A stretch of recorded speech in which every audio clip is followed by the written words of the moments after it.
آج کا مضمون جو ہے وہ اسکرین پر آپ کے سامنے ہے اور ہم اسی مضمون کی روشنی میں خدا کے کلام میں اتریں گے اور چند ایک باتیں خدا کے کلام کے طالب علم ہونے کے ناطے سیکھنے اور پھر لینے کی کوشش کریں گے۔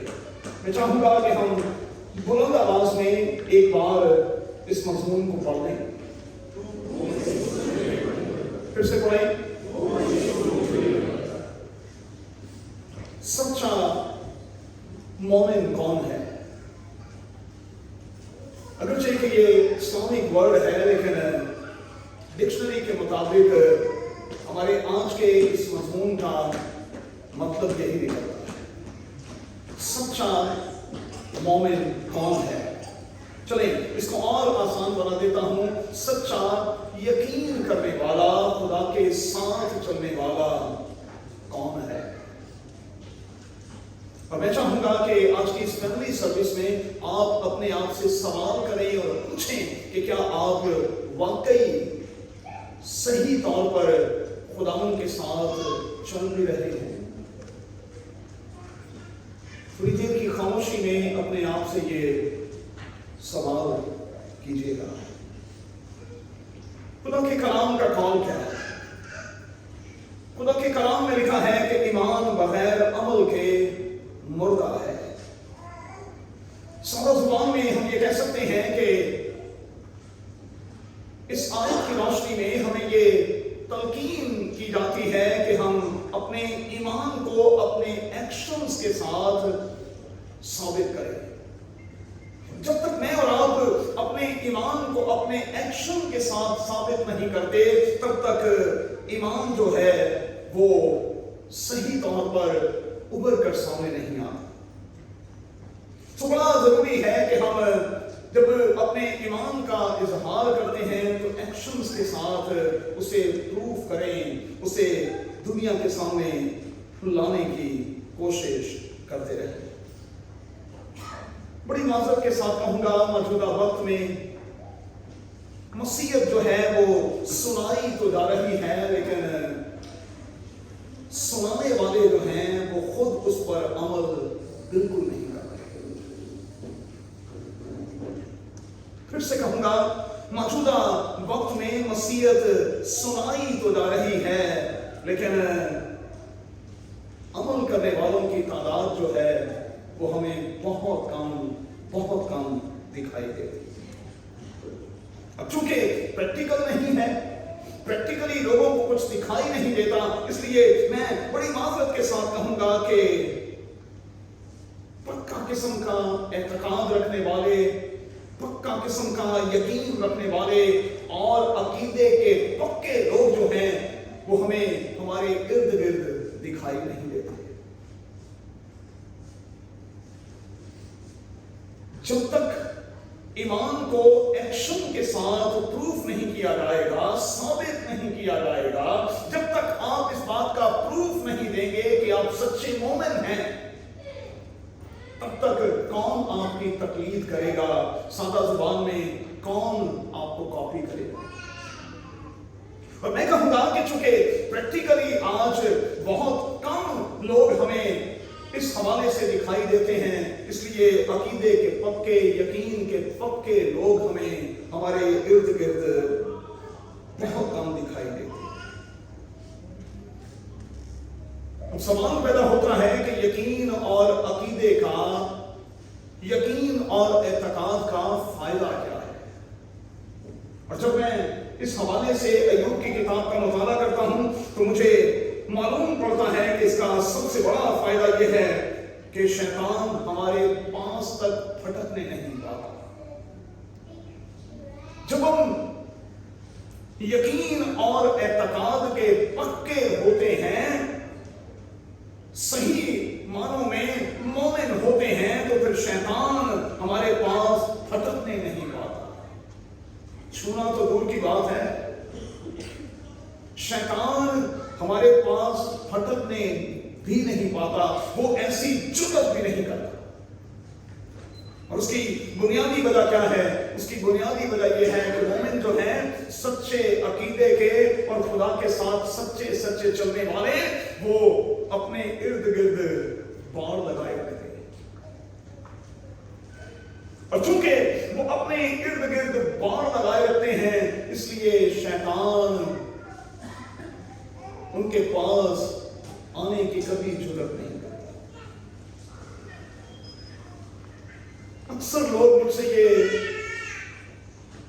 سوال کرتے ہیں اور کئی بار گلا کرتے ہوئے یہ کہتے ہیں کہ پادری صاحب ہمارا ہمیشہ نقصان ہو۔ لوگ اکثر مجھ سے یہ کہتے ہیں کہ ہمارا بہت نقصان ہوا ہے اور ہمیں خدشہ ہے کہ ہمارا مزید نقصان ہوگا۔ کئی بار میرا دل کرتا ہے کہ میں کچھ ڈرتے ڈرتے ہی ان سے یہ پوچھوں کہ کیا آپ نے اپنے ارد گرد باڑ بھی لگائی ہوئی ہے کہ نہیں؟ کیونکہ اگر آپ کے گرد باڑ لگی ہوئی ہے تو پھر آپ کو ڈرنے کی تو کم از کم کوئی ضرورت نہیں۔ پھر سے کہوں گا، چھونا تو دور کی بات ہے، ابلیس جو ہے وہ آپ کے پاس تک پھٹکنے نہیں پائے گا، لیکن اس کے لیے شرط یہ ہے کہ ہم نے اپنے ارد گرد یسوع کے لہو کی باڑ لگائی ہو۔ اور جب میں اور آپ یہ کریں گے تو یقینی طور پر پھر ابلیس کو کسی طرح کا نقصان پہنچانے کا قطعاً کوئی موقع نہیں ملے گا۔ اچھا، میں غور کر رہا تھا جب خدا کے کلام کے اس حصے کا مطالعہ کر رہا تھا تو میں غور کرتے ہوئے اس نتیجے پر پہنچ رہا تھا کہ کیسان جو ہے وہ کس طرح سے محنت کرتا ہے۔ ذرا تھوڑی سی دیر کے لیے غور کیجیے، کس طرح سے وہ بیج اٹھا کر لاتا ہے۔ بیج زمین میں اتارنے سے پہلے کس محنت کے ساتھ وہ زمین کو تیار کرتا ہے، کس محنت کے ساتھ، پھر وہ بڑے پیار کے ساتھ اس میں بیج کو بوتا ہے، پھر بوئے ہوئے اس بیج کی وہ کس طرح سے حفاظت کرتا ہے۔ جب پودا نکل آتا ہے تو پھر وہ دعا کرتا ہے کہ قادر خدا اسے پھل تک لائے۔ وہ دعا کرتا ہے کہ اس کا پھل جو ہے وہ جھڑنے نہ پائے، اس کا پھل جو ہے وہ قائم رہے۔ پھر وہ اس پھل کو اتارتا ہے، بیج کو لیتا ہے، دانے کو لیتا ہے، پسواتا ہے، پھر اسی سے وہ روٹی تیار کرتا ہے، اور پھر اسی آٹے کو گوندا جاتا ہے اور پھر اس سے روٹی تیار کرنے کے بعد اسے ہم اپنے منہ تک لاتے ہیں۔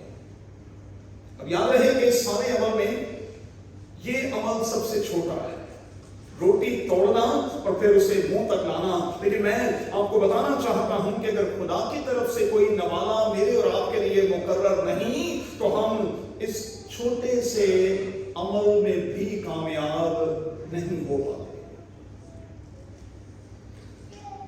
یہ بیج کو بازار سے لانا اور پھر زمین میں ڈالنا اور پھر سارے کا سارا پروسیس، یہ تو ایک طویل پروسیس ہے، لیکن اس چھوٹے سے عمل میں بھی اگر خدا کی مرضی نہیں تو کوئی نوالا میں اور آپ اپنے منہ تک لا نہیں سکتے۔ اسی لیے بائبل کے خدا کے بارے میں کہا جاتا ہے کہ وہ ہمیں اچھی اچھی چیزوں سے سیر کرتا ہے، وہ ہمیں اچھی اچھی نعمتوں سے مالا مال کرتا ہے۔ اچھا، میں غور کر رہا تھا کہ ہماری حالت اور ہمارے حالات بدلتے کیوں نہیں۔ میں آپ سے منت کروں گا، مجھے نہیں پتا کہ آپ میں سے کتنے ہیں جنہوں نے صبح کا مارننگ ڈیووشن سنا ہے۔ ذرا ایک بار سن لیجیے گا، اور آپ ایک بار اگر غور سے اس مارننگ ڈیووشن کو سن لیں گے تو آپ غربت سے باہر آئیں گے۔ میں اس بات کی آپ کو گارنٹی دیتا ہوں کہ آپ غربت سے، کسی بھی طرح کی غربت ہے، وہ روحانی ہے، وہ جسمانی ہے، آپ اس سے بالکل باہر آ جائیں گے اگر آپ ان چیزوں پر تھوڑا سا عمل کریں گے جو میں نے صرف 6 یا 7 منٹ میں آپ تک پہنچایا۔ ہماری حالت کیوں نہیں بدلتی؟ हमारे हालात क्यों नहीं बदलते? तब्दीली क्यों नहीं? खानदानी सतह पर तब्दीली क्यों नहीं? चर्चिस की सतह पर तब्दीली क्यों नहीं है? मुल्क की सतह पर तब्दीली क्यों नहीं है? इसकी बुनियादी वजह यह है कि हमारे इर्द गिर्द रोल मॉडल किस्म के लोग जो हैं वो खत्म नहीं, मिसाल कायम करने वाले तो हैं नहीं, और लोग किसकी तकलीद करें, किसको कॉपी करें। पंजाबी जो आवे दावा ही बिगड़े तंग नहीं तानी एको जही। और जब सारे का सारा शहर एक जैसा है, सारी की सारी कंट्री एक जैसी की है, तो फिर तब्दीली कैसे होगी? तब्दीली के लिए तो रोल मॉडल्स बनना पड़ेगा, नमूना बनना पड़ेगा, अच्छी मिसाल को कायम करना पड़ेगा। और जब तक अच्छी मिसालें कायम नहीं होंगी, कौम, खानदान, कलीसियाएं कभी तब्दील नहीं होगी। अय्यूब के बारे में क्या कहेंगे? अय्यूब के बारे में मैं और आप सादगी के साथ ये कह सकते हैं कि वो बाइबल मुकद्दस की एक ऐसी शख्सियत है जो रोल मॉडल बना। जिंदगी में बड़े नशेबो फराज जिसने देखे, अपनी दुनिया का ये बिल गेट्स था, कहां से कहां आ गया, लेकिन उसने एक बेहतरीन किस्म का नमूना दिया, एक बेहतरीन किस्म का नमूना दिया, और मुझे और आपको ये सबक दे दिया कि क्या हम खुदा के हाथ से सुख पाएं, दुख ना पाएं। जोशुआ के बारे में मैं और आप क्या कहेंगे कि वो मेरे और आपके लिए कैसा मॉडल साबित हुआ। 38 साल तक उसने मूसा के कदमों में बैठकर सीखा, 38 साल तक। और मैंने कई बार कहा, हम तो 2, 3, 4 साल के ट्रेनिंग के बाद ये समझते हैं कि हम उस्ताद हो गए, हम तो सीखे सिखाए हैं, हमें तो सीखने की जरूरत ही नहीं है। उसने 38 साल तक सीखा है, और 38 साल के बाद खुदा ने उसे मूसा को ऊपर लेने के बाद स्टेज दिया है। आज के लीडर्स क्या करते हैं? या तो वैसे उड़वा देते हैं, या उड़वा देते हैं आपको, या फिर दुआएं करते हैं कि मरे मगर लगे तो मैनू की सीट लगे। 38 साल वो अपने उस्ताद के कदमों में बैठकर लीडरशिप के सारे रमूज सीखता रहा, और जब वक्त आ गया जब खुदा ने उसे दिया, रोल मॉडल साबित हुआ। कालिब के बारे में क्या कहें? 12 जासूसों के मुकाबले में ये जोशुआ के साथ खड़ा हुआ, और जब मिरास को तकसीम किया जा रहा था, ये एक बुजुर्ग शख्स के तौर पर हमें दिखाई देता है, और इसने कहा कि मुझे वही इलाका दिया जाए, वही इलाका दिया जाए जहां जासूस भेजे गए थे और उन्होंने आकर गलत रिपोर्ट दी थी, और ये कहा था कि वहां के लोग बहुत बड़े हैं, वो कदावर हैं और हम उनको ले नहीं सकते। कहा मैं उसी इलाके को लूंगा, मैं 80 वर्ष से ज्यादा उम्र का हूं, लेकिन आज भी मुझ में वही कुव्वत है। ये 80 वर्ष का बुढ़ा जो है वो रोल मॉडल बन गया।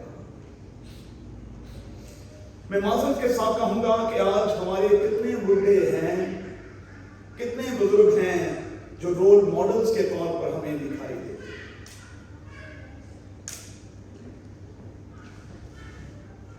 मुकद्दस पौलुस के बारे में क्या कहेंगे? वो किस तरह से कलीसियाओं के लिए रोल मॉडल साबित हुआ। पीएचडी शख्स हैं। अगर बाइबल मुकद्दस की बात की जाए, बाइबल मुकद्दस के दूसरे हिस्से की बात की जाए, तो उससे ज्यादा पढ़ा लिखा शख्स कोई नहीं है, लेकिन वो कहता है कि वो तमाम की तमाम चीजें जो मेरे लिए फख्र का बायस बन सकती थी, मैंने उन्हें खुदावंद यीशु मसीह में कूड़ा और क्रिकेट समझ लिया है। अगरचे कि बहुत बड़ा खादिम है, लेकिन वो नामा लिखते हुए कहता है कि मैं खादिमों में सबसे सबसे छोटा हूं, बल्कि खादिम कहलाने के भी लायक नहीं। आज तो पासवान को उसकी सही सीट पर बिठाया ना जाए, फ्रंट सीट पर बिठाया ना जाए, और बिशप साहब को जरा बड़ी सी कुर्सी पर बिठाया ना जाए, फिर पादरी ने उसे रहना है उस पैरिश में।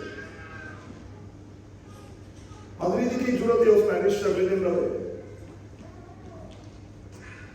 लोग तो जरा जरा सी बातों पर बिगड़ जाते हैं। आपने फलां को बड़ा बुके दे दिया, मुझे छोटा दे दिया। अरे भाई, फूल तो फूल है, वो एक फूल आपको दिया जाए या बुके दिया जाए, आप देने वाले के प्यार को देखें, आप फूलों के साइज को मत देखें। छोटी छोटी सी बात पे लोग बिगड़ जाते हैं। खुदा की सोची खुद रोल मॉडल बना। क्या कुछ मेरे और आपके खुदा के साथ नहीं हुआ? क्या कुछ उसके साथ नहीं किया गया? लेकिन उसने एक नमूना दिया, और इसीलिए बाइबल मुकद्दस में मसीहियों को एक स्टैंडर्ड दे दिया गया कि वैसा ही मिजाज रखो जैसा मसीह यीशु का भी था। इब्तदाई कलीसिया के बारे में क्या कहेंगे? वो रोल मॉडल बने। ईमान की किताब को जब हम पढ़ते हैं तो ईमान की किताब में 38 सालों की तारीख हमें दिखाई देती है। अर्ली चर्च के 38 सालों की तारीख। इन 38 सालों में कलीसिया कहां से कहां तक चली, और ये सब कुछ क्यों हुआ? इसलिए हुआ क्योंकि इब्तदाई कलीसिया में रोल मॉडल्स किस्म के लोग जो थे वो मौजूद थे।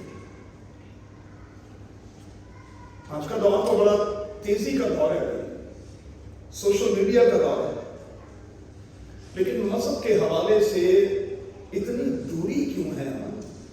क्यों है इतनी दूरी? हम तो एक पासवान को सुनते हैं, फिर दूसरे को सुनते हैं, फिर तीसरे को सुनते हैं, फिर चौथे को सुनते हैं, फिर पांचवें को सुनते हैं। कई बार हम एक इबादत करते हैं, फिर हम किसी दूसरी इबादत में चले जाते हैं, फिर हम किसी तीसरी इबादत में चले जाते हैं। मुझे इस पर एतराज नहीं है, लेकिन मैं कई बार ये सोचकर थोड़ा सा हैरान होता हूं कि आपका हाजमा कैसा है। मैं इस बात पे बड़ा हैरान हो जाता हूं कि गजब का आपका हाजमा है भाई। आप 3-3 जगह से खुराक लेते हैं और आप पसंद कर लेते हैं। मैं कहना इको जगह से खुराक लगी हुई थी, वो पचदी नहीं किते, उन्हें जगाली करना पड़ता है, बार बार सारा दिन जगाली करो तो फिर कितने समझ नहीं। इब्तदाई कलीसिया एक मॉडल बन गई। आज सोशल मीडिया का दौर है, तेजी का दौर है, लेकिन लोग मजहब से बहुत दूर हैं। अदम दिलचस्पी हमें दिखाई देती है। लोग फॉर्मेलिटी पूरी करने के लिए कई बार आते हैं, लोग दिखावे के लिए सब कुछ करते हैं, लोग नुमाइश के लिए सब कुछ करते हैं, और इस सब किए का कतई कोई फायदा नहीं।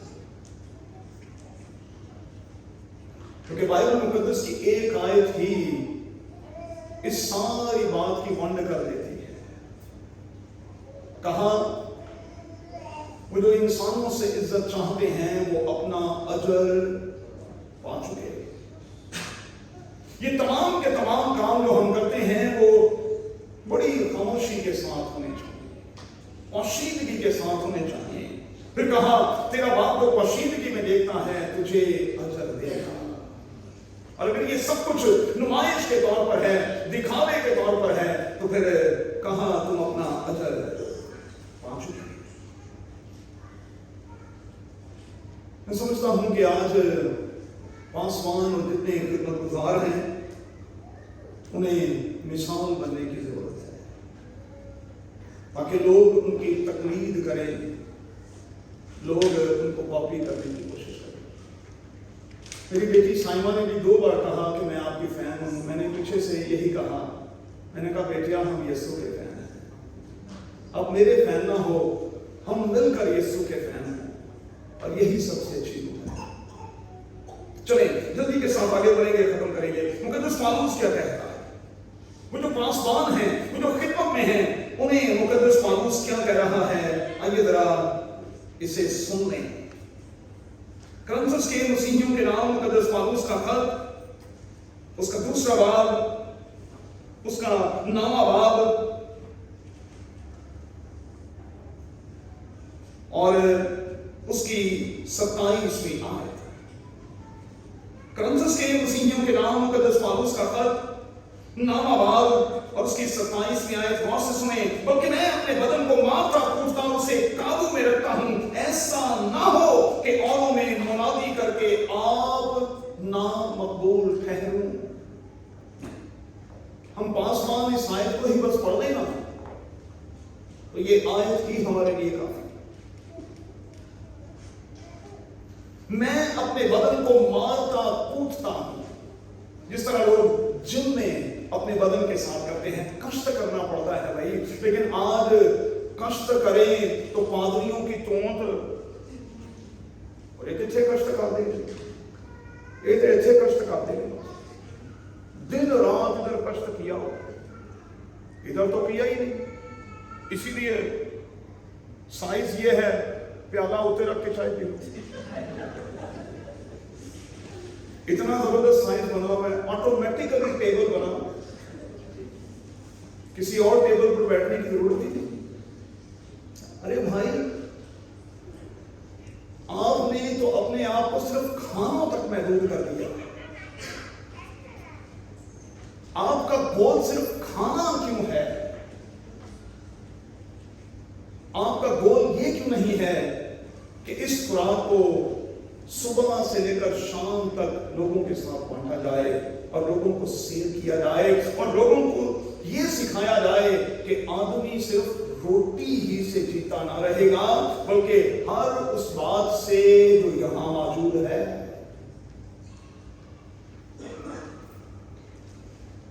मैं अपने आप को काबू में रखता हूं। और मैंने मुकद्दस पौलुस को यकीनन नहीं देखा, लेकिन सवाल मुझे यूं लगता है कि बड़ा स्मार्ट किस्म का बंदा, बड़ा स्मार्ट किस्म का, जबरदस्त किस्म का बंदा, क्योंकि वो कष्ट करने वाला था। कहता है कि मैं अपने आप को काबू में रखता हूं, मैं अपने आप को मारता और कूटता हूं, ताकि ऐसा ना हो कि औरों में मुनादी करके आप नामकबूल ठहरें। काबू में रखना, खुद को काबू में रखना, ये बहुत मुश्किल टास्क है। सेल्फ कंट्रोल की वो बात करता है। और जब हम सेल्फ कंट्रोल की इस पॉलिसी पर अमल करना शुरू कर देते हैं तो फिर हम खुदावंद के और ज्यादा करीब होते चले जाते हैं और फिर बरकतों के दरीचे खुलते और खुलते चले जाते हैं।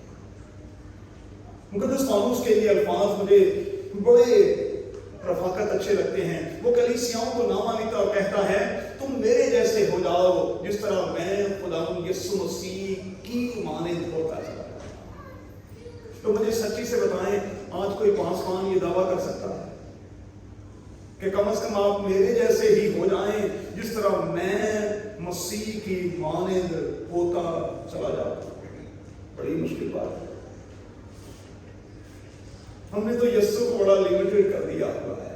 एनुअल कन्वेंशंस की बात हो, सेमिनार्स की बात हो, पम्फलेट्स की, इश्तिहारों की बात हो, बैनर्स की बात हो, उसमें यीशु तो कहीं दिखाई नहीं देता। पादरी की एडी बड़ी तस्वीरें दिखाई देती और मुझे समझ नहीं आता कि उस पादरी ने वहां करना क्या है।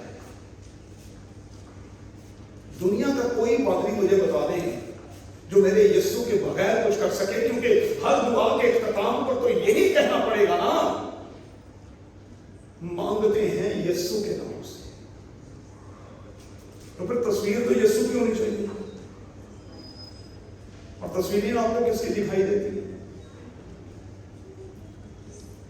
ऑल्टर पर तो हमें यीशु दिखाई देना चाहिए ना, लेकिन ऑल्टर पर तो हमें सिर्फ पादरी दिखाई देता है। और अगर ऑल्टर पर सिर्फ पादरी दिखाई देता है तो फिर ऐसे पादरियों पर अफसोस करें, अफसोस। एक प्रोसेस है, हम मोमिन बनते चले जाते हैं, हम खुदावंद में सही तौर पर प्लग होते और होते चले जाते हैं। हम खुदावंद यीशु मसीह की सूरत में ढलते और ढलते चले जाते हैं। ये एक प्रोसेस है, लेकिन हमें इस प्रोसेस को जान रखना है। और मुकद्दस पौलुस कहता है हमें मसीह के कद के अंदाजे तक पहुंचना है। याद रखिएगा, मेरे और आपके लिए मेरे खुदा का एक स्टैंडर्ड है और एक खास स्टैंडर्ड पर वो हमें देखना चाहता है। जिस तरह आप वालिदैन होने के नाते अपने बच्चों को एक खास मुकाम पर देखना चाहते हैं, बिल्कुल इसी तरह से मेरा और आपका यीशु भी मुझे और आपको एक खास मुकाम पर रखकर देखना चाहता है। खास मुकाम पर मेरे और आपके बच्चों को एक खास मुकाम पर देखना चाहता है। तो जरा चेक कीजिएगा कि मैं और आप उस मुकाम पर, उस लेवल पर हैं। आइए दुआ